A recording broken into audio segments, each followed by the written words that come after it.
मंजिल उन्हीं को मिलती है जिनको सपनों में जान होती है। मंजिल उन्हीं को मिलती है जिन्हें सपनों में जान होती है। पंखों से कुछ नहीं होता मेरे दोस्त, हौसलों से उड़ान होती है। नमस्कार, मैं अभय कुमार सुपर गंगा क्लास में आप लोगों का हार्दिक स्वागत करते हैं। आज हम कुछ हटकर संयुक्त राष्ट्र परिषद के हम लेकर आए हैं, जो अंतर्राष्ट्रीय संगठन है संयुक्त राष्ट्र, और उसके बारे में आज हम विस्तार से चर्चा करेंगे। वो भी मात्र 5 से 7 मिनट में पूरा संयुक्त राष्ट्र परिषद के बारे में हम जानेंगे। तो समय को देरी न करते हुए चलिए आगे हम क्लास को स्टार्ट करते हैं। सबसे पहले हम जान लेते हैं संयुक्त राष्ट्र के बारे में। तो द्वितीय विश्व युद्ध के बाद संयुक्त राष्ट्र का गठन किया गया था, जो 24 अक्टूबर 1945 ईस्वी को संयुक्त राष्ट्र यानी यूएनओ यूनाइटेड नेशन ऑर्गेनाइजेशन संयुक्त राष्ट्र परिषद की स्थापना किया गया था। इसका जो मुख्यालय है वह न्यूयॉर्क में है, और संयुक्त राष्ट्र का जो महासचिव है एंटोनियो गुटेरस, जो पुर्तगाल के हैं, और जो महासचिव इसका जो होते हैं वह संगठन के प्रमुख प्रशासनिक पदाधिकारी होते हैं। तो चलिए क्लास को स्टार्ट करते हैं। फर्स्ट यूनाइटेड यूएनओ, जिसे हम यूएनओ कहते हैं, उसका जो फुल फॉर्म है यूनाइटेड नेशन ऑर्गेनाइजेशन है, और इसका जो हिंदी में इन्हें हम संयुक्त राष्ट्र परिषद के नाम से जानते हैं। इसका जो स्थापना हुआ था वो 24 अक्टूबर 1945 ईस्वी को स्थापना हुआ था। इसीलिए संयुक्त राष्ट्र दिवस 24 अक्टूबर को मनाया जाता है। ठीक है। इसका जो महासचिव है एंटोनियो गुटेरस है, जो पुर्तगाल देश के हैं। जो महासचिव को संयुक्त राष्ट्र के महासचिव, जिसका जो संगठन का मुख्य प्रशासनिक अधिकारी होता है। अब बात करते हैं इसका मुख्यालय की, तो मुख्यालय न्यूयॉर्क अमेरिका में है। और संयुक्त राष्ट्र में टोटल कितने देश हैं? तो 193 देश है। तो संयुक्त राष्ट्र में 193 देश है।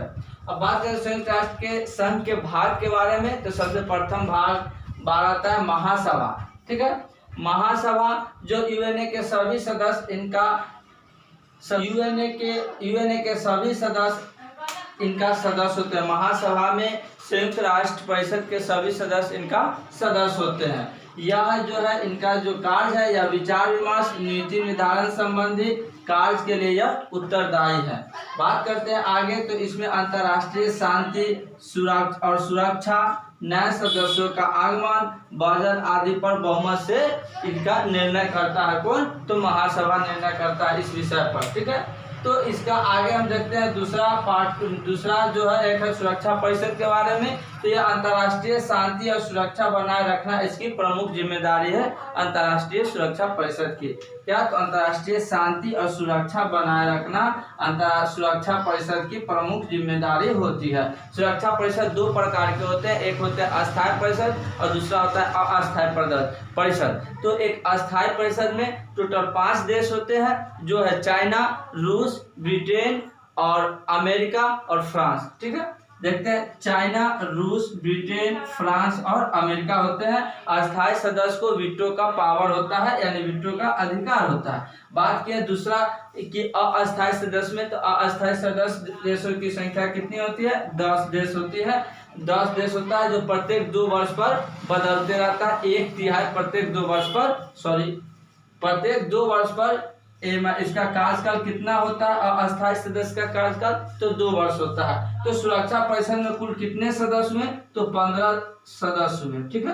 अगर पूछा जाए क्वेश्चन कि सुरक्षा परिषद में टोटल कितने सदस्य हुआ, तो 15 सदस्य हुआ। अगर क्वेश्चन पूछे कि अस्थायी सदस्य कितने हैं, तो 5 है।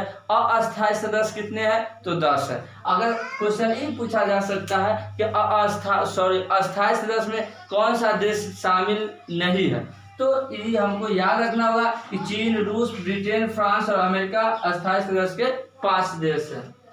ठीक है।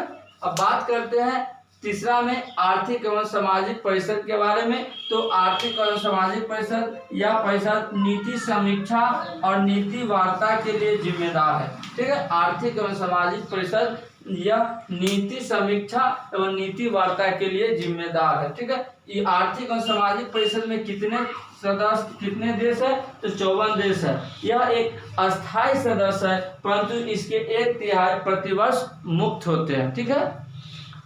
यह एक आर्थिक और सामाजिक परिषद एक अस्थायी सदस्य है, परंतु इसके 1/3 जो है प्रतिवर्ष मुक्त होते हैं। और आर्थिक और सामाजिक परिषद में टोटल कितने देश हैं? तो 54 देश है। अब बात करते हैं चौथा में न्यास परिषद में। तो न्यास परिषद जो है यह सुरक्षा परिषद के अस्थायी सदस्यों से बना होता है। न्यास परिषद या सुरक्षा परिषद के अस्थायी सदस्यों से बना था। यह विकसित देशों द्वारा विकासशील देशों को सहायता करना ही इसका मुख्य सिद्धांत था।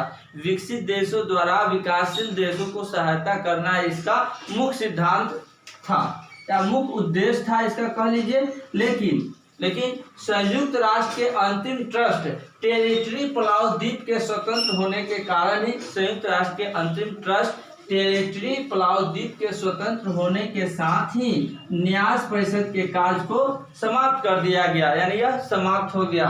बात करते हैं पांचवा में अंतर्राष्ट्रीय न्यायालय की। तो अंतर्राष्ट्रीय न्यायालय में 15 न्यायाधीश होते हैं। इसका जो कार्यकाल है वह अंतर्राष्ट्रीय न्यायालय के जो कार्यकाल है वो 2 वर्ष नहीं बल्कि 9 वर्ष कार्यकाल है। इसका कार्यकाल 9 वर्ष है। और अंतर्राष्ट्रीय न्यायालय का जो मुख्यालय है वह द हेग में है। ठीक है, तो कुल मिलाकर हम कहें कि संयुक्त राष्ट्र परिषद का कार्य क्या है, तो संयुक्त राष्ट्र परिषद का जो कार्य है वह अंतर्राष्ट्रीय शांति और सुरक्षा बनाए रखना, मानवाधिकारों को सुरक्षा करना, मानवीय सहायता प्रदान करना, सतत विकास को बढ़ावा देना आदि इसका प्रमुख लक्ष्य है। ठीक है, तो हमने 5 से 7 मिनट में हमने पूरा वीडियो को देख लिया और कहें मतलब है संयुक्त राष्ट्र परिषद के बारे में समझ लिए। हमारे समझ से जो भी इम्पोर्टेंट मेन फैक्ट है उसको हमने आपके समक्ष प्रस्तुत किया है। इससे आगे नहीं पूछा जा सकता है। और ठीक है, तो 5 मिनट में पूरा संयुक्त राष्ट्र परिषद को हमने बताने और अच्छे से समझाने का प्रयास किया।